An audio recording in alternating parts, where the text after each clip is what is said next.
Bismillahirrahmanirrahim. Assalamualaikum warahmatullahi wabarakatuh.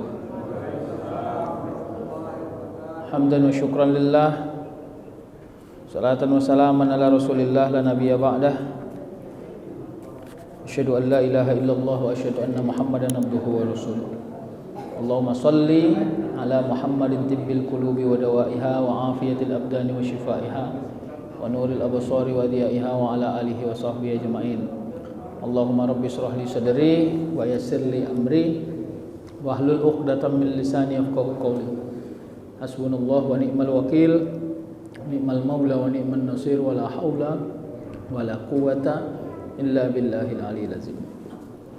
Bapak Ibu yang dirahmati Allah, lalu orang bertanya, apakah kita pernah berkenalan dengan malaikal maut? Siapa namanya? Malaikat yang paling ditakuti ya. Jangan sering-sering sebut namanya, nanti dia datang. Sebenarnya kita sering berinteraksi dengan malaikal maut. Kapan itu? Yang paling sederhana adalah ketika kita mendengarkan kalimat dari masjid, innalillah telah berpulang ke rahmatullah. Saat itu malaikal maut sebenarnya sedang dekat-dekatnya sama kita. Apalagi yang meninggal itu samping rumah awak.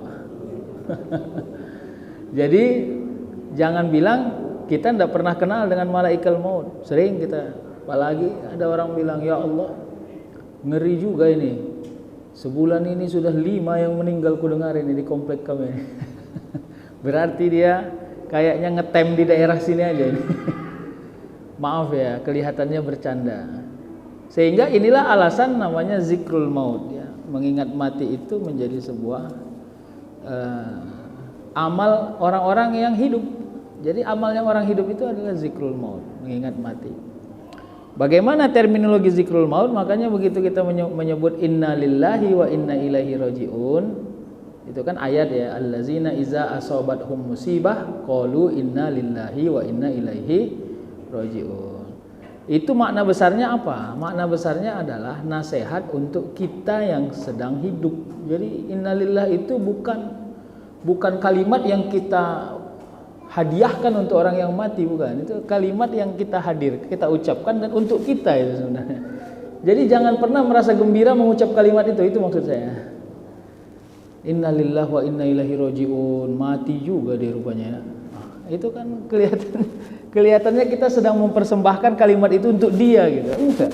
Innalillahi wa inna ilaihi rajiun. Orang sejahat dia aja juga mati gitu kira-kira.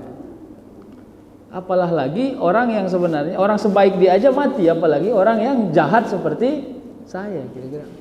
Yang gini-ginilah yang dihadirkan. Nah, kenapa ini pembuka dari kalimat pengajian subuh ini? Karena kita mau lanjut alamatus sa'adah yang kemarin itu, ciri orang bahagia itu. Salah satunya adalah orang-orang yang bahagia itu adalah orang yang kuat ingatannya kepada kematiannya. Itu salah satunya.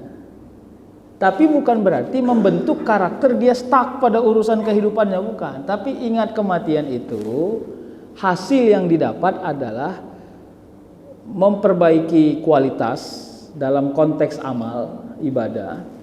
Dan kualitas ini tidak ada yang pandai menilainya. Jadi saya tidak berhasil menilai siapapun, dan saya hanya mampu menilai diri saya sendiri. Kualitas niat, kualitas kesabaran, kualitas ilmu, kualitas ketahanan, itu kan yang bolak-balik saya sampaikan ya. Begitu imamnya baca Yasin wal Qur'anil Hakim, mulai bawaannya gondo aja ya. Memanglah imam nih, awak mau cepat Yasin pula dibacanya. Nah, kan kira-kira gitu. Mulai dari situ aja itu, sampai pada kualitas yang lain.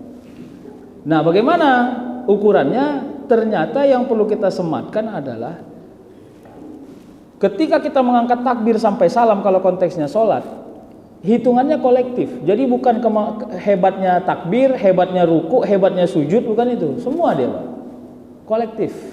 Makanya kan kehusyukan itu nilai yang sempurna dari semua elemen itu.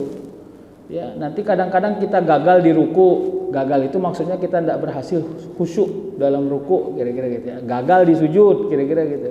Tapi harus diperbaiki. Setelah sujud, ada sujud kedua lagi. Jangan tidak diperbaiki. Ini yang disebut dengan allazina hum an sholatihim sahun. Sahun itu konteksnya lalai. Lalai itu bagaimana? Pertama, tidak merasa tertarik dengan sholat yang dikerjakan. Itu lalai yang paling sederhana itu. Jadi begitu dia ngangkat takbir, rakaat 1 maunya langsung rakaat 4 aja. Bapak-bapak masih ingat nggak waktu anak-anak dulu sering nyelip, Pak, sholat zuhur 4 rakaat jadi 3 gitu, kira-kira gitu ya. Saya pernah melihat dulu waktu saya ngajar ibtidai, lagi sholat dia di depan, karena terlambat saya tengok dari belakang, dibantainya 3 rakaat sholat asar. Kenapa? Itu tadi dipotong kompas satu. Kenapa? Sahun, lalai deh, Pak. Yang kedua, merasa sholatnya itu tidak berkontribusi kepada kehidupannya. Itu orang yang lalai. Dia gini ya, udahlah dulu tunggu ya, kita sholat dulu ya, nanti kita lanjutkan lagi. Padahal sholat itu bukan mendelay urusannya, tapi sholat itu menyempurnakan urusannya. Kira-kira gitu. Makanya kan ada orang dalam rapat begitu mendengar azan lalu dia berhentikan dulu rapatnya sebentar hanya untuk melewati azan. Ini biasanya hanya untuk sholat-sholat yang panjang waktu. Kepada sholat yang pendek waktu ini haram ini. Ya maghrib, subuh itu nggak boleh tuh. Jadi jangan coba-coba kita lanjut nanti ya setelah azan ya. Nah, begitu kena waktu maghrib berhentikan, Pak. Ya, laksanakan sholat baru lanjutkan lagi rapatnya. Kalau isya bahkan ada dari Imam Abu Hanifah dan pengikutnya malah menyebut bila engkau melaksanakannya lebih lapang di waktu yang panjang, lebih tenang gitu kira-kira, maka laksanakanlah di situ, kira-kira gitu ya. Nah, baik. Nah, yang berikutnya apa ciri-ciri orang yang bahagia itu ya? Sahyan kariman dan termasuk rahimam mimma khalaqallahu taala. Orang-orang yang murah hati dan orang-orang yang punya kasih sayang kepada makhluk. Jadi konteksnya ini bukan hanya manusia ini, Pak. Jadi dalam kajian-kajian yang lebih ma'rifah sifatnya, pengenalan kita terhadap keadaan kita ini punya hubungan kepada semua keadaan. Ya, nanti kalau mengikut kajiannya siapa sih Imam Masjid Istiqlal ya, Prof? Iya, yang pernah digabar-kabarkan jadi calon wapres itu, Nazaruddin Umar. Beliau itu sampai dia sebut secara ma'rifatullah berkasih sayang kepada tanam-tanaman, berkasih sayang kepada hewan. Dan konteksnya juga harus sampai ke sana, Pak. Jadi kita ini kalau masih hanya fokus berkasih sayang kepada sesama manusia, kita ini masih merasa eksklusif. Padahal kita ini butuh mereka. Bayangkan ya, tak akan sempurna ini udara yang kita hirup kalau tidak ada tanam-tanaman, kira-kira gitu. Baik dari sisi tertier, walaupun manusia menyangka bahwa burung, hewan itu adalah mainan seperti hibur-hiburan, tapi kalau nggak ada mereka semua itu, ternyata dunia kita ini terlalu kaku, Pak.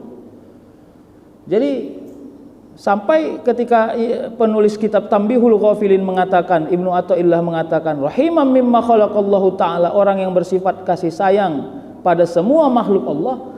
Pertama, memaafkan. Yang kedua, menjaga dan merawat. Memaafkan itu konteksnya kalau seandainya ada hewan-hewan yang kita yakini akan mengganggu kita. Nah, ini kalau kita lihat nanti tabiatnya para ulama-ulama dulu yang saya selalu sebut, bahkan nyamuk aja mereka nggak mau pukul ya. Kenapa ya itu? Saya kira itu sifatnya khususiyah. Tapi kita tidak usah sampai ke level itulah. Kalau ketemu sama hewan yang kita anggap tidak mengganggu kita, maka kita hindari saja. Kenapa harus dibunuh? Kira-kira kan begitu ya. Karena sifat dasarnya makhluk hidup itu adalah bertasbih kepada Allah Subhanahu wa taala. Bahkan ada kalau dulu kajian-kajian thariqah itu kan zikir air, zikir udara ya. Ada yang begitu ya. Ya, kita harus kuat ma'rifah untuk sampai ke situ. Bagaimana zikir air? Begitu engkau mendengar aliran sungai, seumpama air itu mengiringkan zikrullah, karena tidak ada satu makhluk pun di muka bumi ini yang tidak berzikir kepada Allah Subhanahu wa taala. Habis itu apa? Zakirul lil maut katsiran, zakirul lil maut au katsiran. Jadi orang yang mengingat mati sedikit atau banyak, konteks yang saya sebut tadi zikrul maut tadi. Inilah berhubungan. Ini ciri-ciri orang yang bahagia dalam konteks menghubungkan kehidupannya pada ruang-ruang yang dia lewati setiap hari. Yang gawat itu kan kita sudah sampai kepada titik jenuh. Ini yang bolak-balik saya sampaikan. Penyakit yang paling ngeri bagi orang-orang taat itu adalah jenuh. Kalau sudah sampai jenuh pada urusan amaliyah, akan mudah rusak. Kelihatan gemboknya keras, begitu disenggol aja lepas. Ya, hati-hati. Kelihatan kokoh, begitu disenggol saja rapuh. Kenapa? Ya karena memang kerjaan setan itu tidak akan pernah berhenti. Ya. Jadi oleh karenanya dalam konsep tasawuf sederhana, semua kemudahan Allah itu tidak hanya masuk pada ruang sulit menjadi enak, yang kecil menjadi besar, tapi kemudahan dan pertolongan Allah itu sampai kepada ketika kita bisa punya komitmen yang kuat pada keistiqomahan dalam amal. Ya, coba buka surah Al-Fath, ya. Surah Al-Fath. Ya, inna fatahna laka fatham mubina liyaghfira lakallahu ma taqaddama min dzambik, ya. Surah Al-Fatah itu madaniyah, ya. Kalau tak salah 29 ayat itu, ya. Apa yang menjadi menarik dari surah ini? Surah ini kan Al-Fatah itu maksudnya adalah kemenangan. Kemenangan apa yang Allah beri kepada manusia? Kalau kita lihat asbabun nuzulnya surah ini kan, Umar bin Khattab tidak sepakat dengan Rasulullah karena Rasulullah menerima perjanjian Hudaybiyah. Kelihatan bahwa itu akan merusak nanti kira-kira. Tapi Allah sebut inna fatahna laka fatham mubina. Sesungguhnya kami telah memberikan engkau kemenangan yang mubin.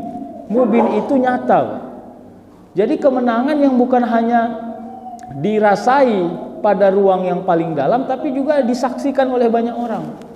Gak sangka aku ya, ternyata dia lebih tenang setelah. Nah itu. Jadi bukan hanya kita yang merasakan kita menang, orang juga berhasil membaca kita sebagai orang yang menang. Hati-hati, kemenangan yang Allah hadirkan kepada kita konteksnya di luar nalar biasa manusia. Ya. Itu yang bolak-balik saya sampaikan. Setelah dia tidak lagi dipilih menjadi pejabat, dia merasa lepe. Apa lepe itu ya? Rendah gitu ya.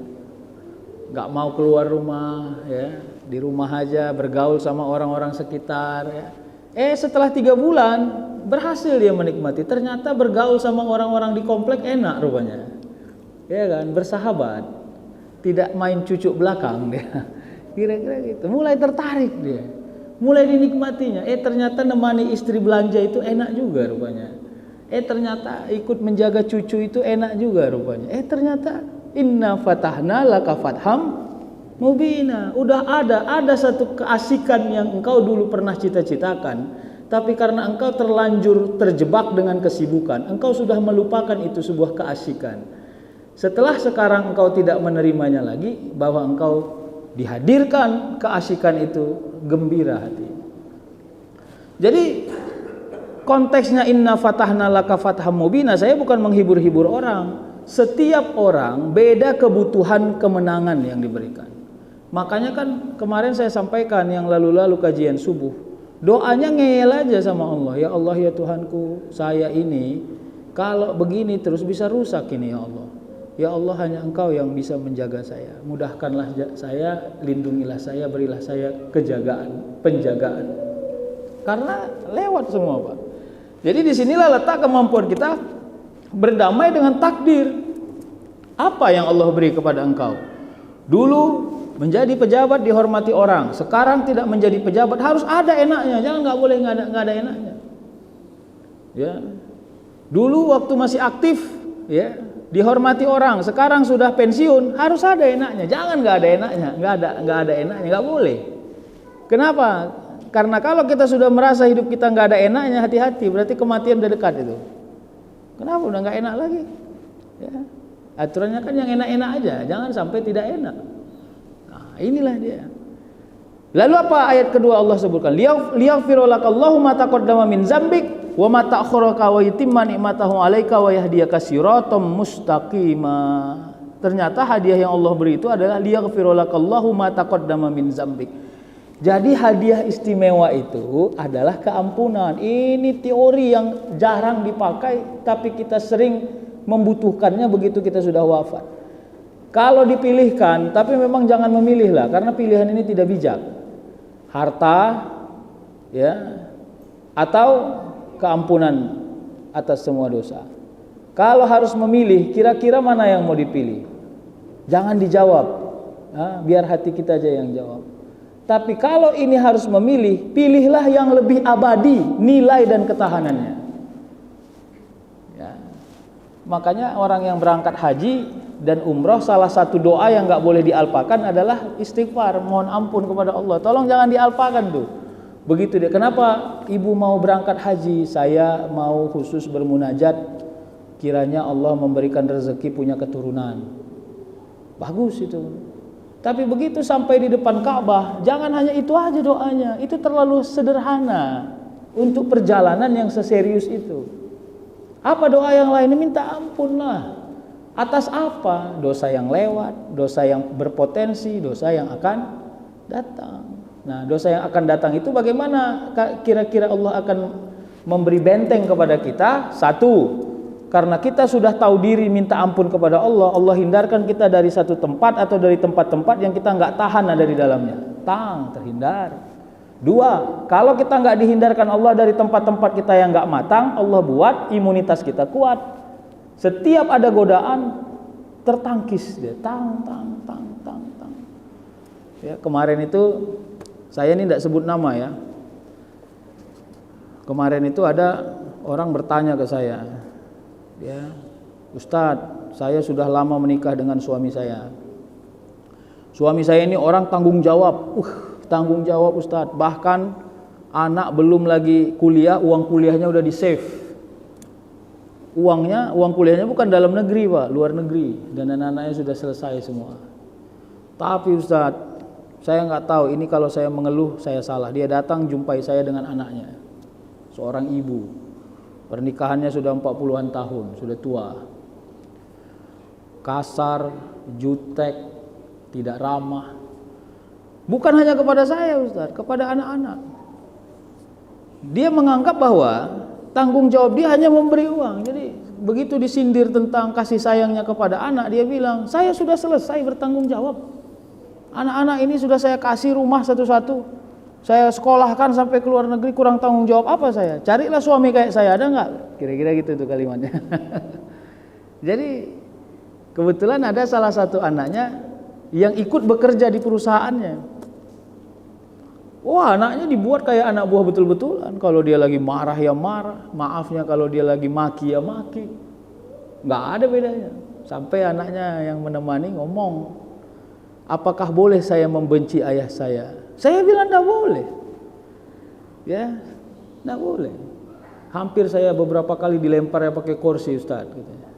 Kenapa? Dalam rapat begitu dia mau nggak kita setujui, dia mau lempar saya pakai kursi. Padahal saya anaknya. Nah saya bilang, nah itu. Disinilah kadang-kadang ujian itu hadir. Ada orang mengeluh duit, ada orang mengeluh kasih sayang. Orang yang kurang duit dia bilang, aku dilempar pun jadi, yang penting duit banyak. Nggak penting kali sama aku tuh. Ya dilempar bro, buat awak katanya.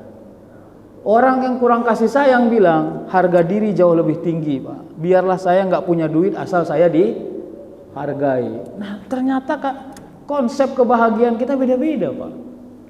Saya mau katakan udah, kalau yang primer gara-gara itu orang sering kufur engkau tidak bermasalah, tolong jangan kufur ya. Kadal fakru ayyakana kufron ya. Kefakiran itu mendekatkan orang kepada kekufuran. Kan begitu konsepnya. Maka kalau engkau dimudahkan Allah pada urusan al-mal, harta, tolong jangan sampai keluhanmu jauh lebih tinggi daripada keluhan orang yang tidak punya harta. Tidak boleh Pak. Berat Pak. Ya. Jadi akhirnya kesimpulan kepada ibu dan anak yang hadir ke saya itu saya katakan, hanya ada dua cara menghadapinya. Saya bilang, pertama nasihati dia, cari orang yang dia segani. Dibilangnya cuma dialah yang disegani di keluarga, nggak ada yang lain. Nggak ada. Udah dia senior, dia anak nomor 1, semua adik-adiknya manut kepada dirinya. Nah yang kedua, perbanyak sabar. Hanya itu, nggak ada. Memang itu konsepnya Islam. Saya katakan, sampai saya tanya sama ibu itu ya, pernah bapak itu selingkuh? Tidak Ustaz, dia orang rumahan. Pernah? Enggak, dia orang yang enggak mau cakap sama siapa-siapa, dia eksklusif. Kalau gitu masalahnya di mana? Dia kasar Ustaz. Nah itu dia. Udah ya, saya aja bingung jawabnya. Ya, saya tidak mengajak bapak-bapak untuk menjawabnya. Tapi begitu ibu itu tahan berumah tangga sama ini orang 40 tahunan, berarti saya yakin dia sudah lulus ujian yang berat. Maka kenapa keluhannya di akhir, kan gitu maksud saya. Kenapa nggak ngeluhnya di awal? Baik ya, Bapak Ibu yang dirahmati Allah. Maka oleh karenanya itu doanya beristighfar, zakirul lil maut au kasur, itu maknanya adalah bagaimana konsep hidup kita ini. Tak ada orang yang tidak punya masalah, itu kira-kira teori dasar. Maka untuk membentuk karakter tahan masalah adalah mengalpakan diri dari masalah, bukan melupakan, mengalpakan. Apa bedanya? Kalau lupa nggak ada, kalau alpa ada tapi nggak dibaca. Nah, itu kan gitu. Somat katanya, adanya nama si somat itu di absen, cuma kebetulan si somatnya nggak hadir, maka dibuatlah alpa, tidak hadir, kira-kira gitu. Apakah gara-gara ketidakhadirannya namanya dihapus dari absen? Tidak. Mungkin besok ketika masuk dipanggil lagi. Kalau dia hadir maka dibuat hadir. Itulah bedanya lupa dan alpa. Kalau lupa memang sengaja tidak disebut, hadir atau tidak hadir dia. Baik ya, liyaghfiralakallahu ma taqaddama min zambik. Dosa yang lalu akan Allah ampunkan. Wa ma ta'akhkhara wa yutimma ni'matahu 'alaika wa yahdika siratan mustaqima, dan Allah menyempurnakan semua nikmat yang ada dalam dirimu dan menunjukkan engkau jalan yang lurus. Oke, kalau membaca begini nggak ada gairahnya. Saya ajak kita mengenalinya. Nikmat yang sempurna ya, wa yutimma ni'matahu itu gini. Jangan sampai kalau kita pernah nggak Bapak Ibu makan mie ayam, karena begitu disaji mie ayam, langsung nengok mie-nya teringat kolesterol, nengok dagingnya teringat ini, nengok ininya teringat. Akhirnya yang kita makan cuma putih telurnya aja, yang lainnya tidak disentuh. Ini kalau dalam konteks yang saya sebut, ini bukan nikmat yang sempurna. Kalau gitu nggak usah pesan mie ayam, pesan kuah mie ayam pakai putih telur saja. Nah itu baru pas. Akhirnya gitu. Lebih banyak yang nggak dimakan dari yang dimakan. Tapi wa yutimma ni'matahu, bagaimana maknanya? Semuanya tuntas. Ya, didudukkan orang di sini, umur 72 tahun, sebutkan nikmat hidupmu. Aduh Ustaz, nggak ada. Paling satu lah. Saya punya pensiun cukup, cuma itu aja. Kalau Ustaz ceritanya penyakit nih, kaki sakit, aduh ini, aduh sakit Ustaz ini, ya kira-kira. Berarti nggak ada nikmatnya. Kalau disuruh sebutkan nikmat hidupmu, dia berhasil menceritakan sejak dulu. Waktu saya lahir Ustaz. Ah itu. Ayolah ceritakan semua. Jangan menceritakannya hal-hal yang begitu engkau mendapati kesukaran lalu itu terlalu diekspos. Tang. Padahal yang sudah Allah lewati dalam hidup kita dan mudah semua itu kita alpakan dalam kepala kita sehingga kita membuat kesimpulan akhir hidup saya sulit. Waduh, kesimpulannya salah, Pak. Jangan begitu cara menyimpulkannya. Begitu menyimpulkannya terlalu kejam itu. Lihat anakmu yang udah selesai kuliah, kenapa nggak dihitung ya? Lihat dulu hampir kebakaran rumah tapi nggak jadi, kenapa nggak dihitung? Lihat berapa kali banjir tapi rumahnya nggak runtuh, maksud saya gitu. Supaya kolektif cara menilainya. Jadi itulah wa yutimma ni'matahu, kolektif semua. Nah, kalau dalam konteks kehidupan yang hari ini, Bapak-bapak, saya yakin pernah jadi anak kos ya. Kalau pastilah saya lebih segar ingatan saya waktu dulu saya ngekos dibanding bapak-bapak, saya lebih muda. Itu kalau anak kos Pak, ada kawan samping kos itu baru pulang dari kampungnya, kami merasa dia itu seperti malaikat itu Pak. Kenapa? Kadang-kadang dia bawa oleh-oleh dari rumahnya, ya, ikan teri sambal gitu ya. Nikmat kali itu Pak, walaupun kadang-kadang makan satu piring bertiga Pak, makan santing-santingan Pak. Nah saat itu, mana lebih nikmat mereka dibanding orang yang makan di restoran? Jangan dibandingkan karena memang nggak sebanding. Tapi lihatlah konteksnya. Saat ini saya nggak punya duit, saya kelaparan, kalaupun mau makan harus ngutang. Datang malaikat ya membawa sambal teri dari kampungnya Mandailing sana. Apa nggak gratis jadinya kan gitu. Perkara menyiapkan nasinya sedikit, apa nggak jadi barang tuh kan gitu. Nah itu Pak. Wa yutimma ni'matahu, kenali yang kecil-kecil, karena kadang-kadang kita nggak suka memikirkan yang kecil-kecil, padahal yang kecil-kecil itu sering nikmat Pak. Nah yang berikutnya apa? Wa yansurukallah nasron aziza. Inilah sebenarnya pamungkasnya. Setelah Allah ampunkan dosamu, Allah sempurnakan nikmat yang hadir kepada dirimu, wa yahdiyaka siratan mustaqima. Ini maknanya apa nih? Allah tunjuki jalan yang lurus itu, makna lurus itu adalah enggak mencela-mencela pada urusan yang spesifik. Apa itu yang spesifik? Al-haq wal batil itu spesifik, Pak. Jadi jangan lagi memilih boleh ini atau tidak boleh ini gitu ya. Belakangan ini kan kalimat minta maaf atau minta izin lagi populer ya. Ya, lebih memilih minta maaf atau minta izin. Nah, jangan cerita Anies, Pak, enggak boleh ya. Nah, jadi tapi dalam konteks kehidupan, kalau dalam konteks tauhid, meminta maaf dalam konteks meminta ampun jauh lebih aula. Ya. Daripada kita seolah-olah membentuk karakter boleh ini. Ya Allah, saya karena gini boleh ini. Itu kan ada orang nanya, Ustadz, boleh nggak makan yang haram kalau kita lagi tersesat di hutan dan kita khawatir mati? Boleh.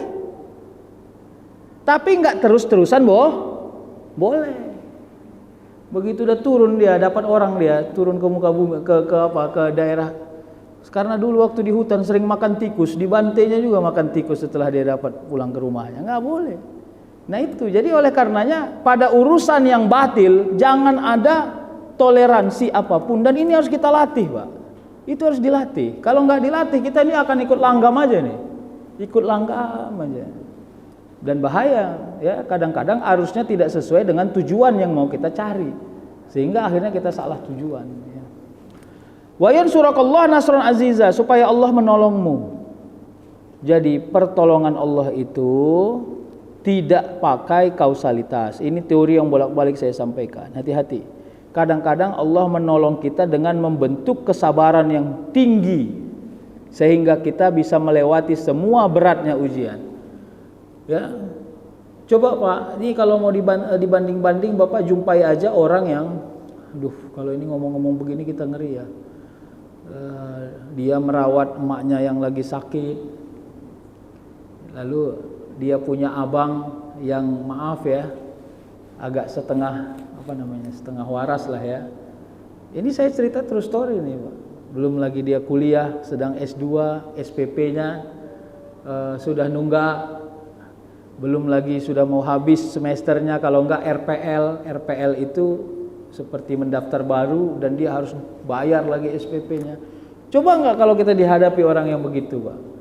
Berat nih. Makanya alhamdulillah nih saya mendengar Masjid Muhajirin memberi beasiswa untuk pengurusnya. Alhamdulillah memudahkan urusan orang.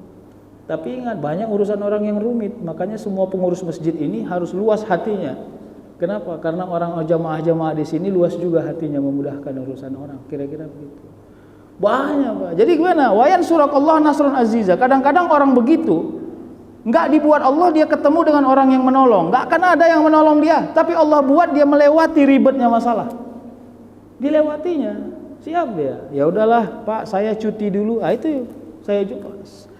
Yang penting Bapak kasih saya kesempatan. Kebetulan ibu saya barusan meninggal. Sekarang saya lagi fokus mengurus abang saya yang ya dia bilang gila ya. Saya enggak berani bilangnya secara lengkap. Nah, saya sambil kerja, berikan saya izin untuk cuti agar tahun depan, semester depan boleh saya kuliah, bisa saya mengumpulkan uang. Hebat, Pak. Ya maksud saya orang kayak gitu harus diteladani dalam konteks ketahanan. Dan tidak semua kita bisa mengalami itu. Jadi itulah makanya saya selalu bilang kalau di masjid-masjid yang begini, yang di komplek-komplek, saya bilang kalau masalahmu masih teplekok kaki, ecek-eceknya itu, jangan pala heboh kali, ya kan? Biasa itu. Karena di luar sana banyak masalah orang yang jauh lebih rumit, tapi masih bisa senyum, masih tidak tinggal sholat. Ya, jadi kalau masih masalah cemen-cemen, nggak ada itu. Ya, jangan terlalu merasa bahwa Allah sudah mendikte. Allah, Ustadz saya sedih kali Ustadz. Kenapa? Semenjak suami saya tugas di Surabaya, dia jarang bisa ngangkat telepon. Itu masalah nggak rumit, Pak. Itu masalah terlalu bawa perasaan. Nah itu dia. Nggak ada yang rumit itu masalah. Bagaimana supaya nggak rumit? Datanglah ke sana, cari orang menengok suamimu itu. Kira-kira gitu. Ya. Masalah yang lain banyak yang lebih rumit. Ingat, wa yansurakallahu nasran aziza. Apalagi pertolongan Allah dalam konteks yang tidak terasa tadi, yang kausalitas tadi. Orang-orang yang atas izin Allah, Allah balikkan keadaan hidupnya 180 derajat. Ini tidak semua orang bisa mendapatkan itu, namanya hidayah ya kalau kita bisa menyebut. Dulu kita tengok benar-benar jadi orang, maaf ya, bajingan misalnya. Tapi sekarang kita lihat sudah plak gitu ya. Dan sangat istiqomah. Ada. Kenapa dia bisa begitu? Salah satunya pertolongan Allah. Apakah dia hebat? Menurut kita secara tauhid dia hebat. Kenapa? Karena dia pernah merasai lezatnya kejahatan dan dia dengan sukarela meninggalkan kejahatan. Yang gawat, kita tidak pernah melakukan kejahatan dan sedang selera kepada kejahatan. Itu bahaya. Itu bahaya, Pak.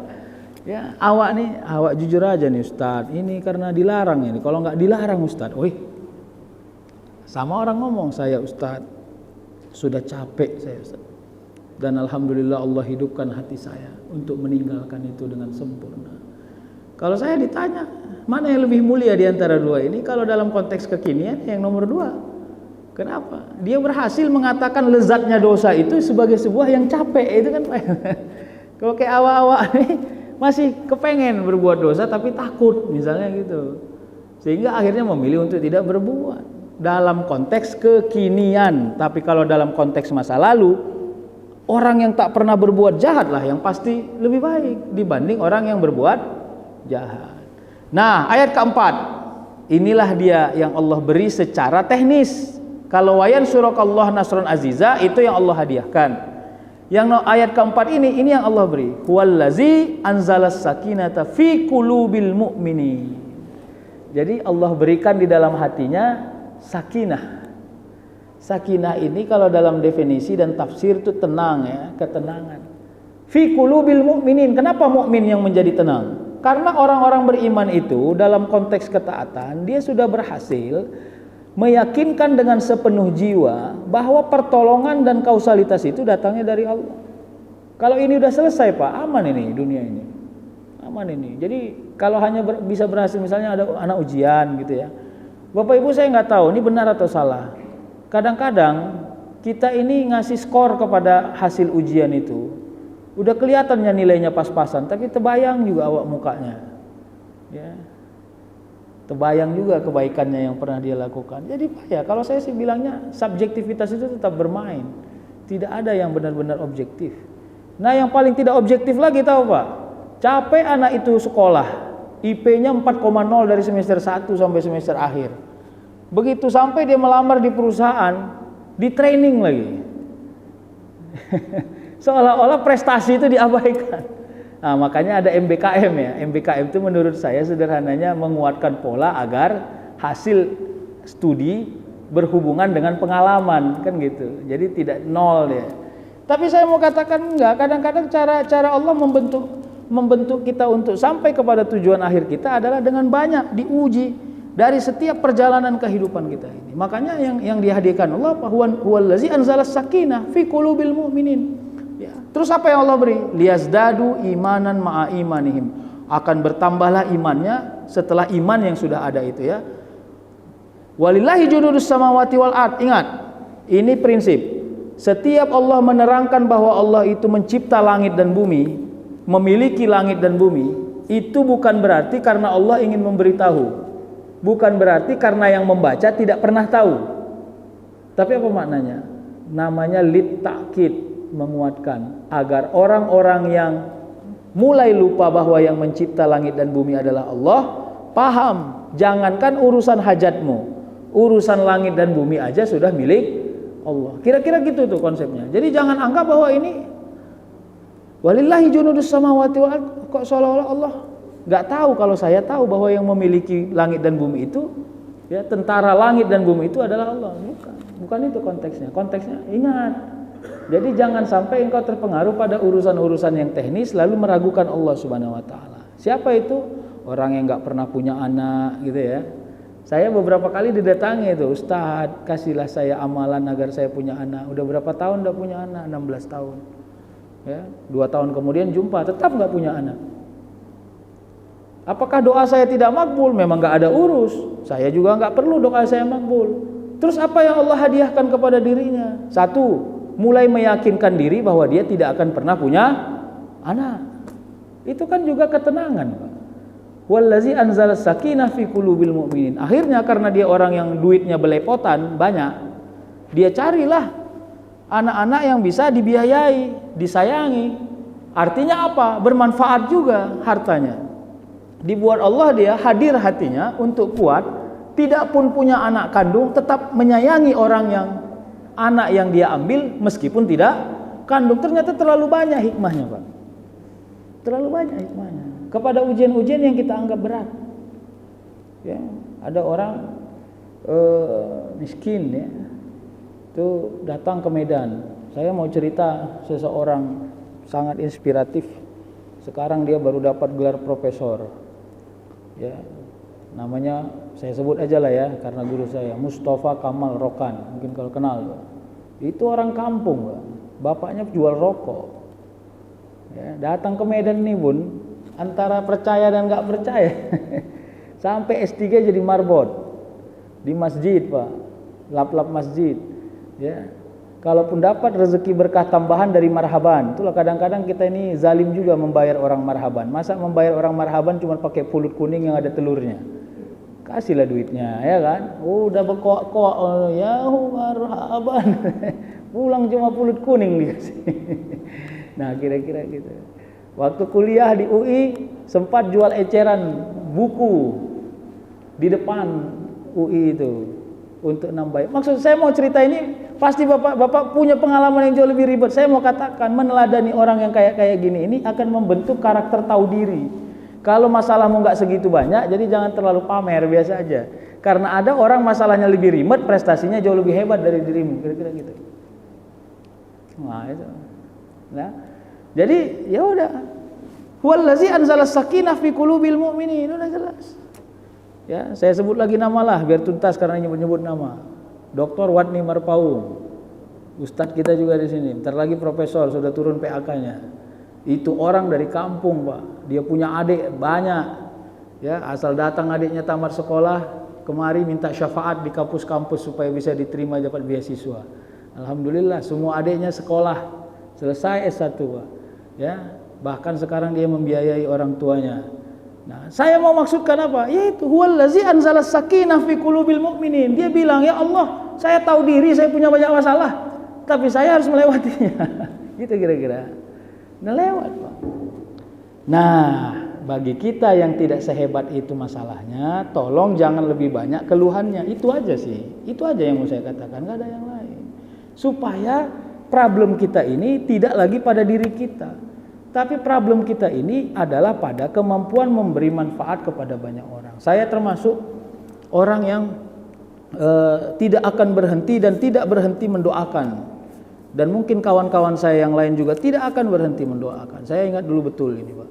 Begitu saya bimbingan skripsi, saya tidak punya kereta, Pak. Jadi rupanya pembimbing skripsi saya bilang jam 10 harus hadir. Wah. Saya coba pinjam kepada tetangga saya, Pak, bujuk-bujuk, Pak. Alhamdulillah dipinjaminya. Ya, tetangga saya itu ya sudah wafat. Wah, saya masih menghadiahi Al-Fatihah kepada beliau. Karena saya ingat betul, Pak, kalau waktu itu pembimbing saya strict, Pak. Kalau nggak hadir nggak bisa. Akhirnya pinjam kereta yang nggak bisa di starter itu, di engkol dulu. Nah, maksud saya itu yang gitu. Kita harus hadir menjadi orang yang memudahkan orang-orang yang gitu, maksud saya. Kalau masalah kita tidak serumit orang-orang yang kita ceritakan tadi. Supaya apa? Kita menjadikan diri kita sebagai mempermudah jalan kehidupan orang lain, ya. Kenapa Allah menyebut walillahi junudus samawati wal ard, bahwa kepunyaan Allah lah tentara langit dan bumi. Ingat, pengkabulan itu ada kepada di Allah Subhanahu wa taala. Maka kalau pengkabulan itu ada di Allah, semua intan surullah yansurkum wa yusabbit aqdamakum, jika engkau menolong agama Allah, Allah akan menolongmu. Berlakulah itu kepada diri kita. Boleh jadi yang kita lakukan hari ini feedbacknya tidak direct, tapi boleh jadi bisa pada urusan-urusan yang berikutnya. Wa kana Allahu aliman hakima. Kata Allah, Allah lah yang maha mengetahui dan hakim. Apa itu ya? Bijaksana. Bagaimana kebijaksanaan Allah dalam kehidupan manusia? Fa inna ma'al usri yusra, inna ma'al usri yusra. Prinsipnya begini, sebelum kita selesaikan kajian ini. Kalau sudah ada di ayat, tolong jangan tidak percaya. Itu aja konsepnya, Pak. Harus sikap dan sifat sami'na wa ata'na hidup di dalam diri kita. Ya. Masa Allah bilang kayak gini? Wah, kalimat apa itu? Itu bukan kalimat itu. Masa Allah, waduh, itu aja udah salah. Enggak. Begitu Allah bilang akan ada kemudahan pada saat kesulitan, tolong percaya. Nah, sekarang kerja kita, karena kita sudah percaya, baca itu di dalam kehidupan kita, gitu aja. Jadi jangan lagi mempertanyakan, ya Allah, katanya setiap kesulitan akan ada kemudahan. Buktinya di hidupku nggak pernah ada itu. Nah, inilah yang gini-gini yang selalu muncul, Pak. Sehingga akhirnya kelihatan semuanya kita labil. Jadi orang taat yang labil, jadi orang yang sabar labil, jadi kenapa? Karena kita selalu saja mempersangkakan Allah tidak kredibel, bertanggung jawab atas semua janji-janjinya di dalam Al-Qur'an. Padahal enggak, karena kita enggak mampu aja melihatnya. Coba, seorang ibu mati-matian bilang sama anaknya, pokoknya abang enggak boleh minum es.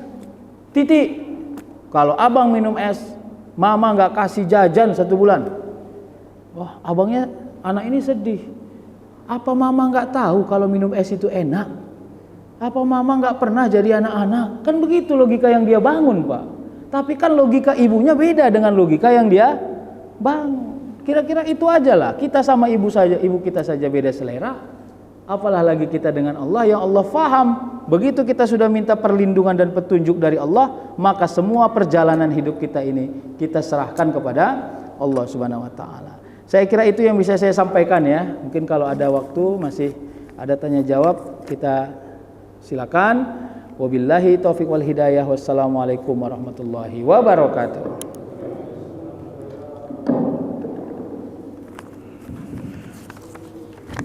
Ada? Silakan Pak, silakan. Waalaikumsalam.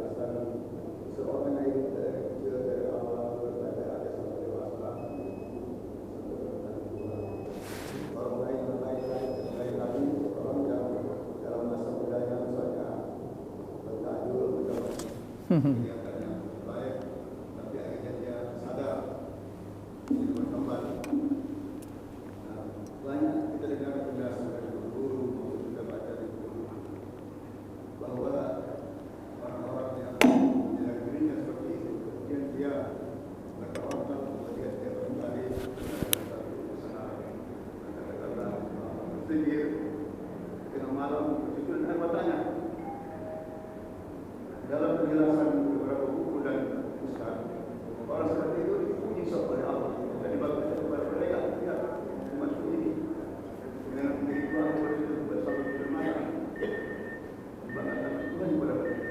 Sementara yang baik-baik tadi itu tidak pernah menang seperti itu. Kira-kira bagaimana ini? Mana yang kita sebentar saya selalu Waalaikumsalam. Jangan sampai kita salah memaknai dan menyimpulkan. Ini karena waktu pun sangat terbatas. Saya mau sampaikan gini. Lebih baik, pastilah lebih baik. Ini juga Ibnu Athaillah mengatakan itu dalam kitabnya, ya. Orang yang merasa sedih sebab dosa yang sudah dia lewati daripada orang yang merasa gembira sebab amal yang sudah dia kerjakan. Itu ternyata lebih baik nomor 1. Walaupun sebenarnya itu tidak bandingannya, karena yang satu dosa, yang satu kebaikan, kan nggak sebanding lah itu. Tapi yang paling menarik adalah bagaimana supaya kita tidak selalu menghadirkan perasaan bahwa gini, yang dilakukan itu adalah mensyukuri. Jadi apa bedanya mensyukuri dengan gembira? Kalau gembira itu sangat duniawi, Pak. Kalau mensyukuri itu tetap rasa tunduk terjaga, bahwa kita tidak pernah atau tidak menjamah dosa-dosa besar yang orang-orang menjamah itu. Inilah kerja kita orang-orang yang dulunya nggak begajul. Jadi jangan pula kita selalu akhirnya punya kesimpulan lebih baik orang dulu begajul yang sekarang taubat dibanding orang nggak pernah begajul tapi tidak pernah tidak pernah menikmati rasa taubatnya. Enggak. Jadi tetap gini, ya Allah, terima kasih, alhamdulillah. Saya bersyukur sebab saya tidak pernah minum khamar. tidak pernah berjudi. Nah, jadi syukur itu konteks yang harus kita pelihara. Jadi jangan sampai yang muncul itu gembira. Aku jujur aja ya, nggak pernah aku minum mabuk kayak kau tuh, nggak pernah. Kalau aku, nah itu kelihatannya sangat emosional. Dan ini aja sebenarnya menurut saya pelatihannya. Makanya ketika Ibnu Athaillah misalnya mengatakan lebih bagus orang yang bersedih menangis sebab dia pernah melakukan dosa dibanding orang yang berbangga-bangga sebab dia melakukan satu amal, konteksnya adalah jangan sampai amal yang dikerjakan menjadi buah bibir untuk menceritakan membanding-banding dirinya dengan orang yang lain. Kira-kira sih itu. Tapi yang jelas gini Pak, kalau Bapak harus memaksakan kita menyimpulkan mana lebih baik, pernah melakukan dosa atau tidak melakukan dosa, pasti jawabannya tidak melakukan dosa. Oke ya, supaya enak kesimpulannya. Mana lebih bagus, dari dulu beramal atau belakangan beramal? Pastilah dari dulu itulah kesimpulan bahwa orang yang beramal dari dulu jauh lebih manfaat dibanding orang dulu begajul baru akhirnya beramal. Kira-kira itu. Jadi jangan sampai salah kesimpulan gitu. Kira-kira gitu ya. Oke lah Pak ya. Itu insyaallah fa'tabiru ya ulil albab, nanti kita lanjut lagi di waktu subuh insyaallah. Nauzubillahi minasyaitonirrajim. Bismillahirrahmanirrahim. Rabbana atina fid dunya hasanah wa fil akhirati hasanah wa qina azabannar. Subhana rabbika rabbil izzati amma yasifun wa salamun alal mursalin walhamdulillahi rabbil alamin. Taqabbalallahu minkum. Udah azan ya? Udah azan?